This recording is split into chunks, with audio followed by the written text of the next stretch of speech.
আসসালামু আলাইকুম। আজকে আমি তৈরি করতে যাচ্ছি ছোলার ডালের হালুয়া। আর এই হালুয়া তৈরি করতে আমার যা যা লাগবে, আমি এখানে হাফ কেজি ছোলার ডাল নিয়েছি। ডালগুলো পানি দিয়ে সিদ্ধ না করে আমি দুধ দিয়ে সিদ্ধ করেছি, এতে হালুয়ার টেস্টটা অনেক ভালো আসে। তারপর আমি নিয়েছি চিনি।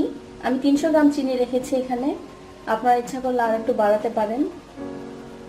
ঘি নিয়েছি, 3-4টা তেজপাতা নিয়েছি, 3-4 টুকরো দারচিনি নিয়েছি, আর আছে 7-8টা সাদা এলাচ।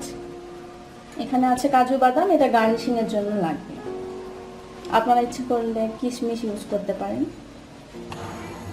প্যানটাকে গরম করে নিয়ে আমি 2 টেবিল স্পুনের মতো ঘি দিচ্ছি। প্রথমে 2 টেবিল স্পুন নিয়ে নিচ্ছি, পরে হালুয়া হয়ে আসার আগ দিয়ে আমি আর একটু ইউজ করব। পরে একে একে আমি তেজপাতা, দারচিনি, এলাচ গুঁড়ো ঘির মধ্যে দিয়ে দেব।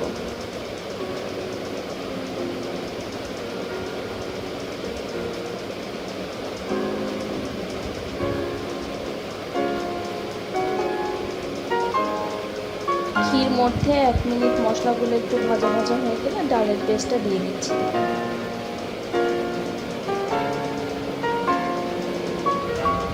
ঘির সঙ্গে ডালের পেস্ট সুন্দর করে মিশিয়ে নিচ্ছি।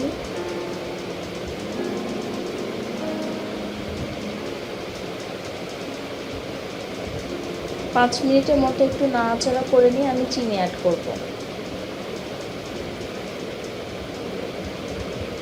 চুলার আঁচটা একদম মাঝারি রাখতে হবে, যেন পুড়ে না যায়।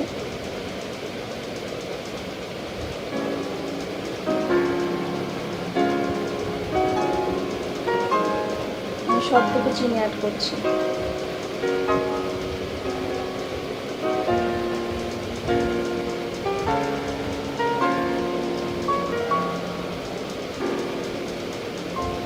চিনি মেশানোর সাথে সাথে পানি ছেড়ে দেবে, আর এই পানি না শুকানো পর্যন্ত আমাদের আস্তে আস্তে নাড়াচাড়া করতে হবে।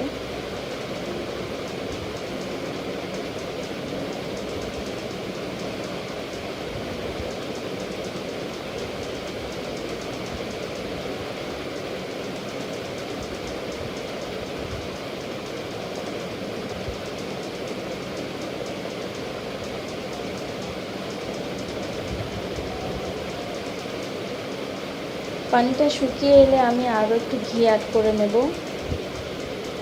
আমি 2 টেবিল স্পুন আরও ঘি অ্যাড করলাম।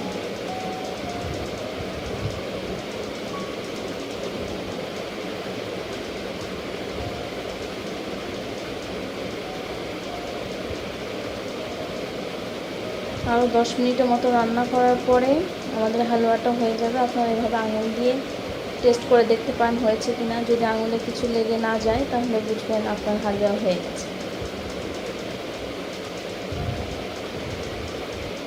বাজারে এরকম ছাঁচ অ্যাভেলেবল হালুয়া বানানোর জন্য।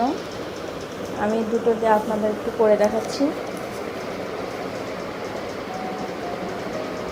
একটু ঘি মাখিয়ে নিচ্ছি যেন লেগে না যায়। হাতে ঘি মাখিয়ে নিয়ে সামান্য একটু হালুয়া হাতে নিয়ে গোল করে নেব।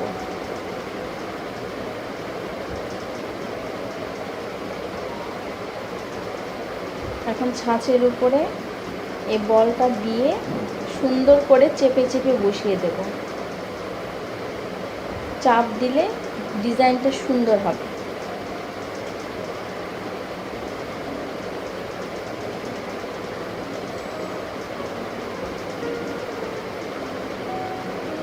দেখুন কত সুন্দর হয়েছে হালুয়া। আমি আরেকটা করে দেখাচ্ছি।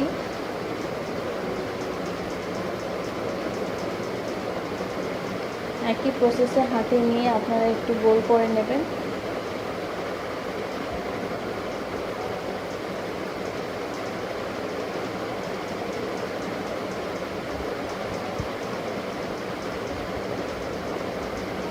আর ছাঁচে ঘি মাখিয়ে নেওয়াতে হালুয়ার উপরে একটু গ্লসি ভাবটা আসবে, দেখতে সুন্দর লাগবে।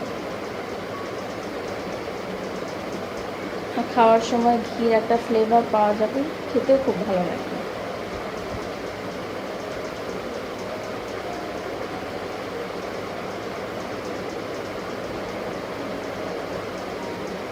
দেখুন কত সুন্দর হয়েছে আমার হালুয়া। তৈরি হয়ে গেল আমার ছোলার ডালের নকশি হালুয়া। আপনারা বাসায় অবশ্যই ট্রাই করবেন, আর ভালো লাগলে লাইক দিতে ভুলবেন না, আর প্লিজ সাবস্ক্রাইব করবেন। Thanks for watching.